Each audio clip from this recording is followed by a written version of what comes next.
बहुत सारे लोग व्यूवर्स ये सवाल पूछते हैं कि कौन से ऐसे कंट्रीज़ का वीज़ा हासिल करना आसान है?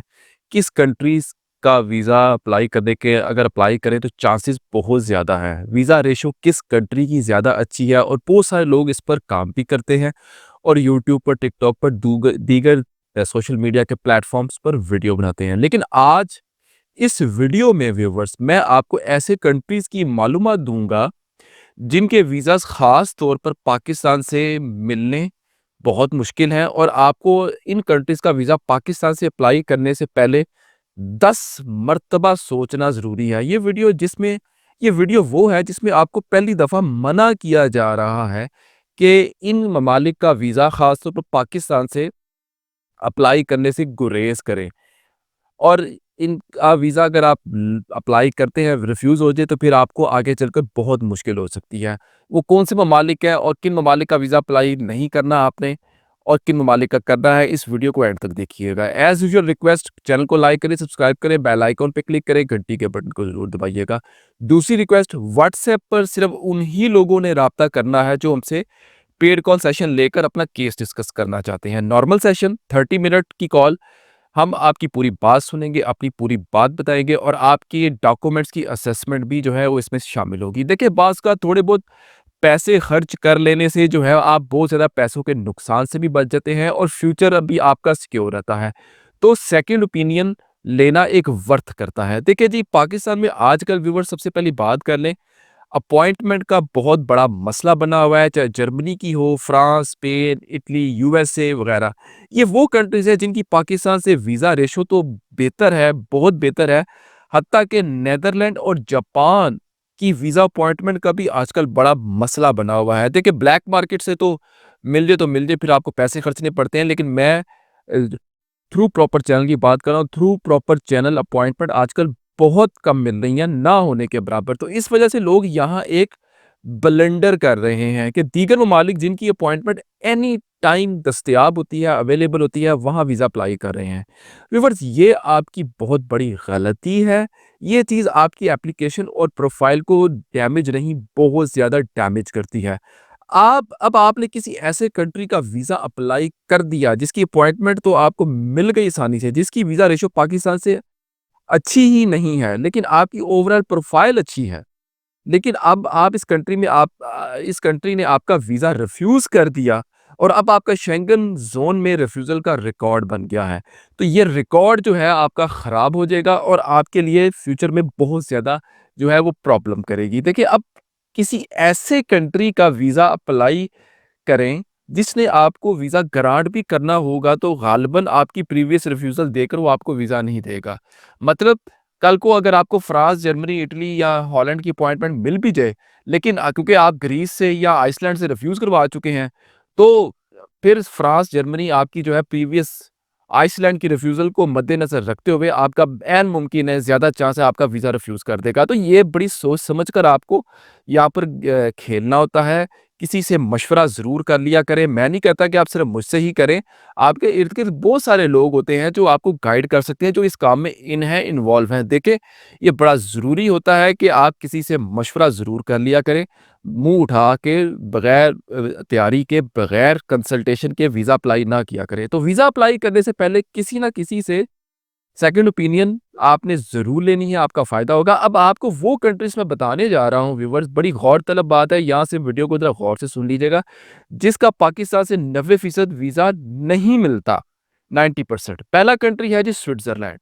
देखिए, स्विट्ज़रलैंड पाकिस्तान से वीज़ा नहीं देता। अब स्विट्ज़रलैंड पाकिस्तानी को वीज़ा क्यों नहीं दे रहा? अब ये उनकी स्विट्ज़रलैंड की अपनी वीज़ा पॉलिसी है, पाकिस्तान को लेकर ये और पाकिस्तानी पासपोर्ट को लेकर। अगर पाकिस्तानी किसी और कंट्री से स्विट्ज़रलैंड का वीज़ा अप्लाई करे, यूके से, ऑस्ट्रेलिया से, कनाडा से, तो ऐन मुमकिन है कि स्विट्ज़रलैंड का वीज़ा आपको बड़ी आसानी से मिल जाएगा। उसकी रीज़न आपका इंग्लैंड, जर्मनी, फ्रांस में ऑलरेडी होना और उस कंट्री का वीज़ा होना, ये एक बहुत बड़ी रीज़न होती है। लेकिन पाकिस्तान से आपको स्विट्ज़रलैंड का वीज़ा फ्रेश पासपोर्ट पर या थोड़ी बहुत ट्रैवल हिस्ट्री पर भी मिल जाए, ये मेरी समझ से बालातर है। अगर किसी का लग गया है, वो मिरेकल है, मौज़ा है। ऐसा नहीं है कि वीज़ा नहीं लगते, लेकिन बड़े हाई प्रोफ़ाइल लोगों के स्विट्ज़रलैंड के वीज़ाज़ लगते हैं। जो लो प्रोफ़ाइल या मीडियम प्रोफ़ाइल के जो लोग हैं, वो स्विट्ज़रलैंड का वीज़ा अप्लाई करने से गुरेज़ करें। अब दूसरा कंट्री है जी नॉर्वे, लेकिन इसकी अपॉइंटमेंट आपको हर वक़्त अवेलेबल मिलेगी, लेकिन इसकी वीज़ा पॉलिसी जो है बड़ी सख्त है। अगर आपको इसकी अपॉइंटमेंट मिले भी तो आपने नॉर्वे का वीज़ा अप्लाई जो है नहीं करना। तीसरे नंबर पर जी ग्रीस है। इसका तो आपने सोचना भी नहीं है। अगर कोई आपको कोई भी एजेंट या कंसल्टेंट कहे कि जी ग्रीस का वीज़ा अप्लाई कर ले, आपने ग्रीस का वीज़ा हरगिज़ अप्लाई नहीं करना। वजह क्योंकि ग्रीस, बल्गारिया वगैरह लोग पहुँचकर यहीं पर पहुँचते हैं, डंकियाँ वगैरह लगाते हैं। ग्रीस से आगे यूरोप की भी डंकी लगती है, टर्की से ग्रीस की लगती है। तो डंकी के चक्कर वाले जो लोग होते हैं ना, पाकिस्तान से लोग ख़ास तौर पर गुजरांवाला, सियालकोट, गुजरात, मंडी भावुद्दीन, हाफ़ज़ाबाद, वज़ीराबाद, ये जितनी भी ये सारी पट्टी है ना, ये लोग जो हैं ग्रीस को बड़ा टारगेट करते हैं और इनके वीज़ाज़ की रिफ्यूज़ल भी बहुत ज़्यादा आती है। तो ग्रीस जो है आपने इसकी अपॉइंटमेंट आपको हर वक़्त अवेलेबल मिलेगी, लेकिन आपने ग्रीस का वीज़ा अप्लाई करके अपनी प्रोफ़ाइल को ख़राब हरगिज़ नहीं करना। तो 3 कंट्रीज़ मैं अभी तक आपको बता चुका। अच्छा जी, चौथे नंबर पर है जी आइसलैंड। बहुत सारे एजेंट जो हैं लोग क्या करते हैं जी, आइसलैंड का वीज़ा अप्लाई करवाते हैं, लेकिन आइसलैंड का वीज़ा आपको बिल्कुल भी अप्लाई नहीं करना, क्योंकि अगर आप पाकिस्तान से आइसलैंड का वीज़ा लेना चाहते हैं तो आपकी शेंगन ज़ोन के अंदर ट्रैवल हिस्ट्री बहुत अच्छी होनी चाहिए और बैंक स्टेटमेंट भी, जो कि बहुत सारे लोगों की नहीं होती। और आइसलैंड से आपने हर सूरत परहेज़ करना है। एजेंट क्यों अब आपसे आइसलैंड का वीज़ा अप्लाई करवाते हैं? वो इसलिए कि जी उन्होंने अपनी अपॉइंटमेंट की दिहाड़ी लगानी होती है। अपॉइंटमेंट की दिहाड़ी नहीं, प्रोफ़ाइल आपकी बनवाते हैं। 50-60 हज़ार रुपए आपकी प्रोफ़ाइल का चार्ज दे लेते हैं, ताकि उनका भी ऑफ़िस का खर्चा चलता रहे और आपको आसानी से अपॉइंटमेंट मिल जाती है। और आपको नहीं पता होता कि आइसलैंड वीज़ा देने वाले कंट्रीज़ में से नहीं है। देखिए, अगर 100 एप्लीकेशन जाती है, अगर 5 का वीज़ा लग जाता है, तो ये वीज़ा रेशियो अच्छी नहीं है, ये वीज़ा रेशियो ख़राब है। तो आइसलैंड से भी आपने परहेज़ करना है।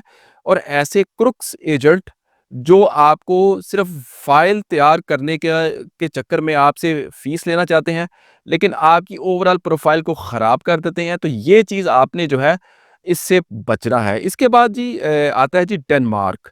डेनमार्क का वीज़ा भी बहुत मुश्किल है जी पाकिस्तान से। बहुत सारे लोग अपॉइंटमेंट से पैसे कमाने के चक्कर में लोगों को डेनमार्क के पीछे जो है ट्रक की बत्ती के पीछे लगा देते हैं। अपॉइंटमेंट तो आपको आसानी से मिल जाती है। डेनमार्क की एम्बेसी बहुत सख्त है, वो वीज़ा देती ही नहीं अनलेस कि आपका पर्पज़ ऑफ विज़िट बहुत ज़्यादा स्ट्रॉन्ग हो। तो आपने डेनमार्क का भी वीज़ा बहुत सोच समझ के अप्लाई करना है, एकदम नहीं अप्लाई करना, किसी से मशवरा ज़रूर करना है। ये नॉर्वे, डेनमार्क, स्विट्ज़रलैंड ख़ास तौर पे ये जो 3 ममालिक हैं, इसमें बेल्जियम को भी आप ऐड कर सकते हैं। बेल्जियम ने अगरचे थोड़ा बहुत वीज़ाज़ देने शुरू ज़रूर किए हैं, लेकिन बेल्जियम भी बड़ी टफ़ एम्बेसी है।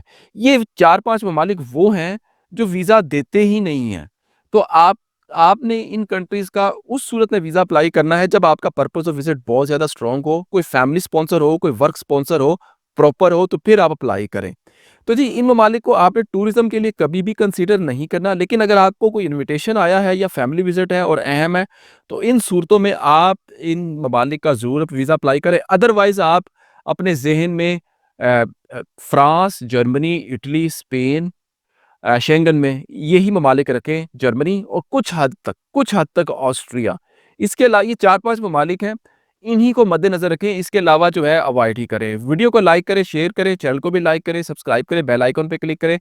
पेड कॉल सेशन अगर आपको चाहिए, तो हम आपको बड़े ही नॉर्मल चार्जेस में आपको पेड कॉल सेशन देंगे, आपके डॉक्यूमेंट्स की असेसमेंट भी करेंगे और आपके लिए डेफ़िनेटली कोई ना कोई एक्शन प्लान हमने ज़रूर तैयार रखा होगा कि अगर आपकी प्रोफ़ाइल फ्रांस, जर्मनी, इटली के मुताबिक अगर नहीं है, तो हम आपको एक शॉर्ट एक्शन प्लान भी देंगे। उस पेड सेशन में ही शामिल होगा, जिस पर आप 3 महीने या 6 महीने अमल करके आप इस काबिल ज़रूर हो जाएँगे कि आप अपना वीज़ा जो है अपने बलबूते पर खुद अप्लाई कर सकें। अब तक के लिए इतना ही। बहुत शुक्रिया। अल्लाह हाफ़िज़।